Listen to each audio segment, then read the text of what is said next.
Right, hi guys, welcome back to another episode of The Cruel Wall, the team reviews. That's right, Silverstone this weekend, just gone. So, round 10, halfway through the season. So, time to see how the teams have been getting on these past 5 races since the last time I scored them.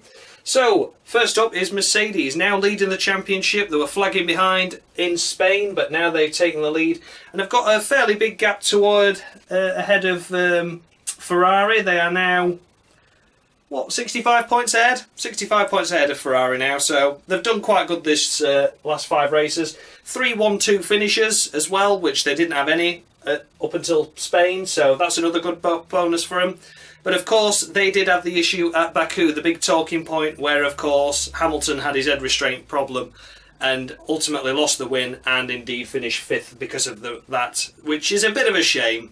So that did let the team down, but in terms of their actual performance, they're back to where they were now in 2016 and 15 and 14, and they're getting fairly dominant. Of course, Ferrari is still winning and still looking like they could challenge for wins, but I think Ferrari are going to be flailing now from this point on. So I personally think Mercedes have done a solid job. The Baku issue was unfortunate, and also they've had a couple of the gearbox issues. They had the 5-place grid drop for Hamilton at Austria, and also the 5-place grid drop as well for Bottas just gone this weekend, which of course cost Hamilton a few points, and Bottas finished second in Silverstone, so that was really nil and void. He did a solid job, Bottas. But yeah, so Mercedes, solid job, a couple of mechanical issues and the head restraint issue, which means I can't give a perfect 100, but I can certainly give them more than 75, and I'm going to give them 90 points. I think 90 points is fair. They're not perfect, but they're certainly looking a lot stronger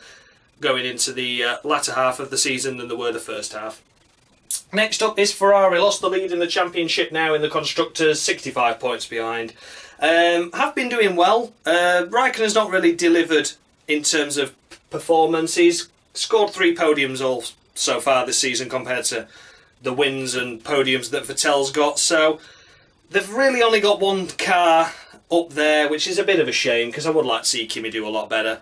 But they seem to have given Kimi the kick up the arse. They told him that he was lethargic and lazy, and then he went and got the podium at Silverstone despite the puncture at the end, so that was a decent effort by him. But yeah, the Ferrari car now, of course, we had the mishap at Silverstone with the double puncture. One on Raikkonen 3 laps from the end, and then Vettel 2 laps from the end, so that's going to certainly scare them going into the second half of the season if they've got some kind of camber setup that the tyres don't agree with, or it could just have been misfortune at Silverstone. We have seen it before there. The team itself haven't done too bad of a job. They seem to be fairly consistent. No penalties in terms of grid positions for gearboxes or engines or anything like that just yet. No doubt it will come though, but at the moment fairly solid.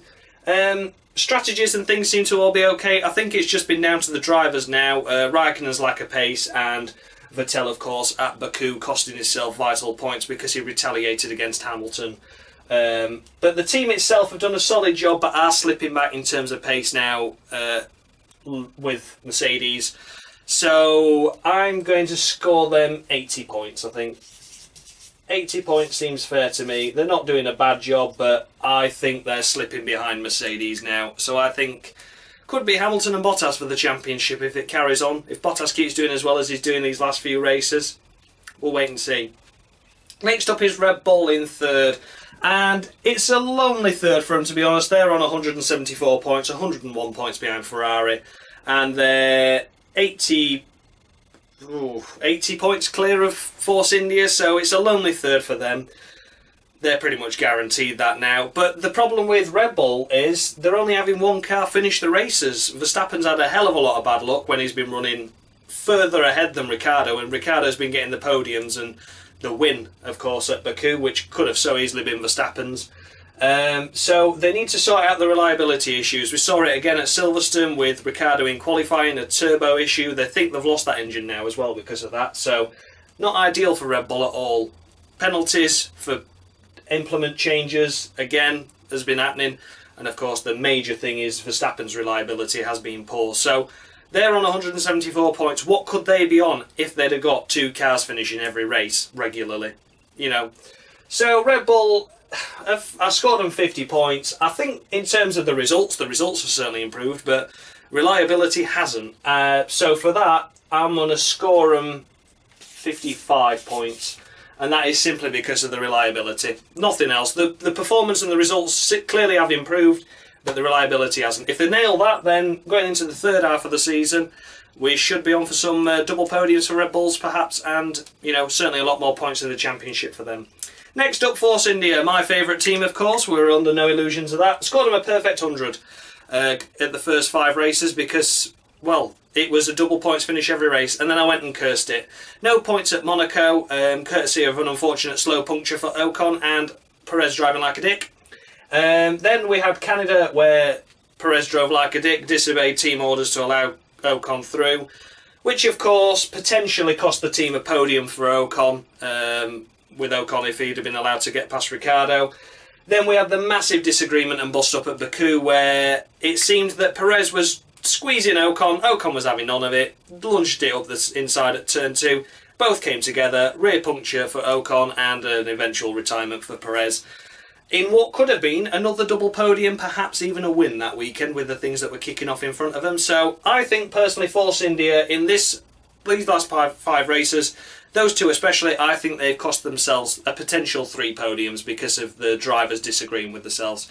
Force India, I feel, weren't tough enough at Canada, and that's why it kicked off at Baku. So I am blaming the team partly for that.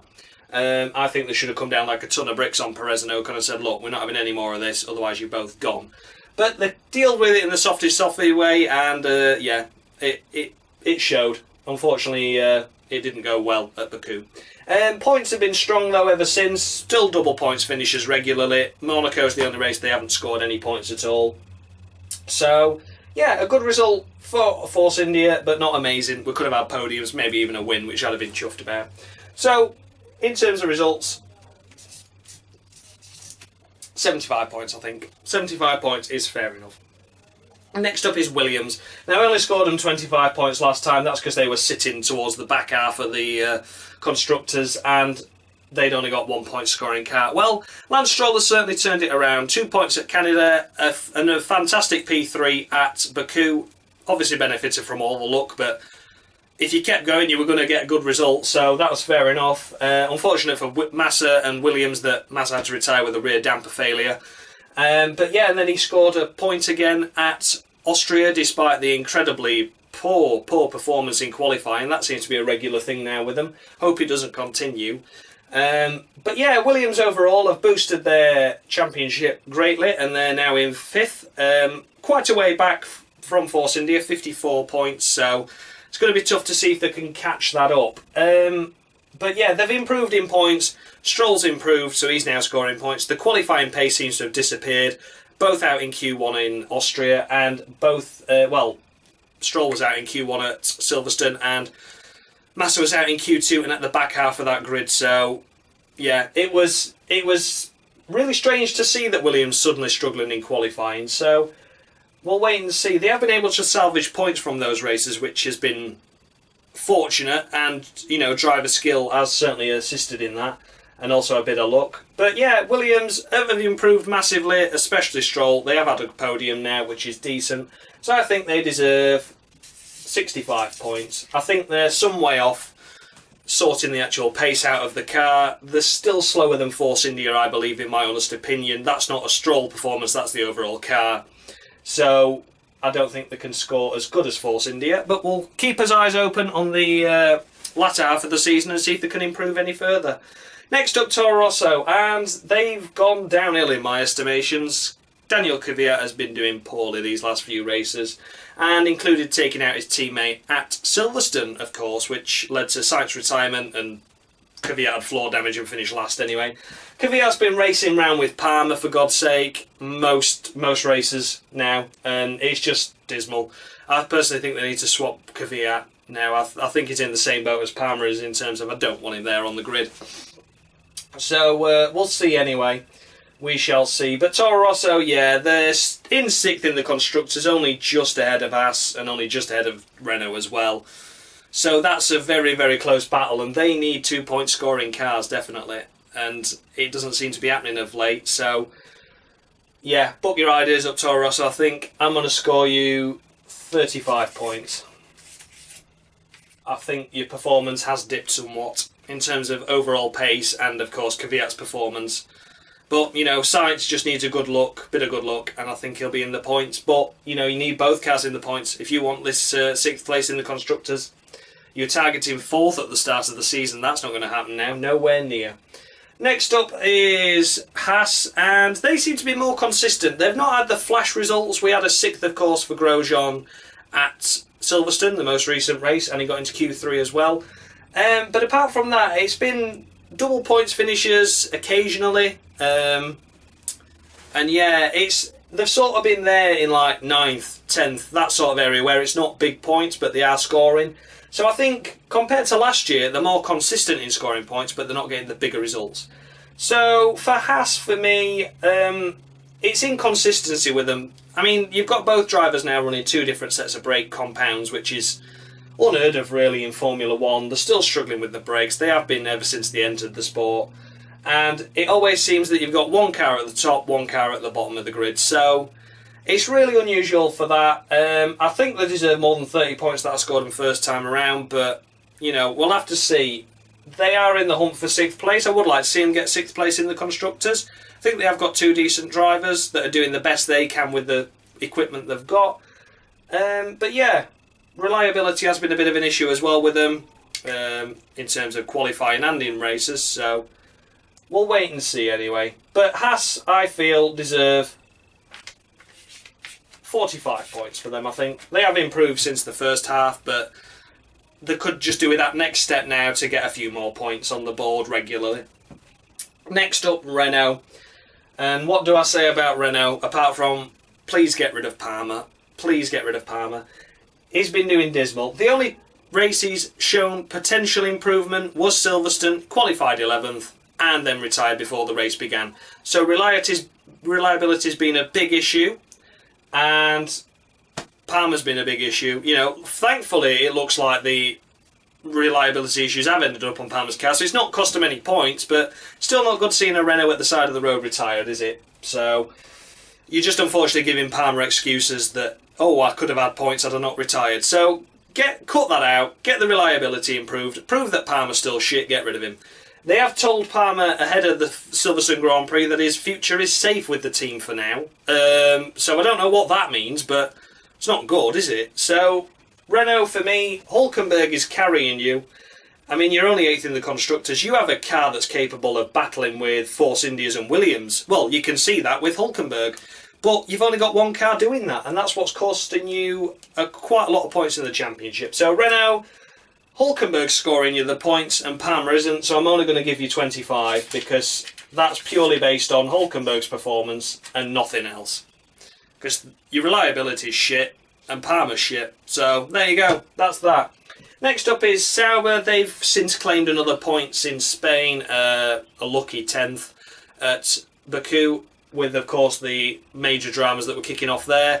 So, you know, but they have been struggling. These last 2 races, Austria and Silverstone, they have been the firm backmarker. You can't deny that. They have been qualifying last on the grid, apart from penalties obviously boosting them up a few, but yeah, it's been disappointing to see Sauber. I thought after Spain and the excellent race strategy that the team had and the pace that Verline had, I'd have personally thought that they'd have carried on that form and maybe got a few more points. I wasn't expecting anything major, but I was at least expecting him to maybe have double points, like 12 or 15 points or something by now. But to only have 5 is a bit disappointing. They are still ahead of McLaren Honda, but nothing new there. So yeah, I'm going to stick with, well, I don't know, I think 35 is fair for you. I don't think you've done as good a job as you could have done, Sauber. Any updates that you've had clearly haven't been working. And it's just a shame to see. McLaren are snapping at your heels a bit now that they've scored a couple of points, but we'll wait and see how it goes. And of course, last is McLaren Honda. Finally scored 2 points courtesy of Alonso at the crazy Azerbaijan Grand Prix. But yeah, Alonso was deserving points for quite a while. We had Canada where he was running 10th and had a problem on the last 2 laps where he had to retire due to mechanical issue. And that was pretty much, that's been Alonso's season. He's been running so well and going all completely wrong. And then at Silverstone we had Van Dorn getting into Q3, which looked really promising. He was running in 9th/10th, had a pit stop, dropped behind Ricciardo, but then he had a slower pit stop than Massa, and that's what dropped him behind Massa, and he finished 11th in the end. So Van Dorn had the pace, but of course the McLaren Honda can't overtake a car for shit. So McLaren Honda let Van Dorn down there and meant that he couldn't score his first points of the season. So McLaren have been shooting themselves in the foot not to have more than 2 points, but that's the game. Of course, reliability seems to be a little bit better now. I know I'm criticising them still, but the cars are finishing now, both cars. I mean, they're still off the pace, but they're finishing at least. That's been happening now for the past couple of races, so hopefully the pace can improve now, but I really don't know what to say about McLaren Honda. I'm going to score them points because they've scored points themselves, but I'm only going to score them what they scored in the championship, and that's 2. Because, let's be honest, the performance is piss poor. Fernando Alonso does not deserve to be in a car that retires every 5 minutes and is so shit that he's only racing round in 15th. You know, McLaren don't deserve that, and neither do Alonso. So, be interested to see what engine supply they go to next time, and interesting to see what happens in the last half of the grid of the season. To see what happens. Hopefully they'll improve, but there we go. We'll wait and see. Anyway, that was the Team Cruel Wall. Be sure to leave your thoughts and feedback down below, see if you agree with the scores I've given the teams, and if you've got any discrepancies, let me know what your opinions are on it. I'm lucky to have such a good following on the Cruel Wall, and also happy to answer any of your questions and queries. So thanks a lot for watching, guys, and thank you for the support, and I will see you soon. Much love.